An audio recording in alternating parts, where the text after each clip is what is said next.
భారతదేశ విద్యా హక్కు గురించి ఇప్పుడు తెలుసుకుందాం. అదే ఆర్టికల్ 21A. ఒకప్పుడు విద్య అనేది కేవలం సూచన మాత్రమే.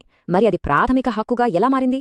ఆర్టికల్ 21A రాకముందు అసలు విద్యా హక్కుకి రాజ్యాంగంలో ప్రత్యేక ప్రస్తావనే లేదు. 90వ దశకం మొదట్లో సుప్రీంకోర్టు ఇచ్చిన 2 కీలక తీర్పులే దీనికి పునాది వేశాయి. ఆ తీర్పులే చారిత్రాత్మక రాజ్యాంగ సవరణకు దారితీశాయి. అలా ఆర్టికల్ 21A పుట్టింది. ఈ ఆర్టికల్ టెక్స్ట్ చూస్తే బాధ్యత పూర్తిగా ప్రభుత్వానిదే అని స్పష్టంగా తెలుస్తుంది. ఈ హక్కు 2002లో 86వ రాజ్యాంగ సవరణ చట్టం ద్వారా రాజ్యాంగంలో చేరింది. అంటే విద్యా హక్కు ఇప్పుడు న్యాయబద్ధమైంది, కోర్టుల ద్వారా కూడా అమలు చెయ్యొచ్చు. అయితే ఉచిత, నిర్బంధం అనే మాటలకి అసలు అర్థమేంటి?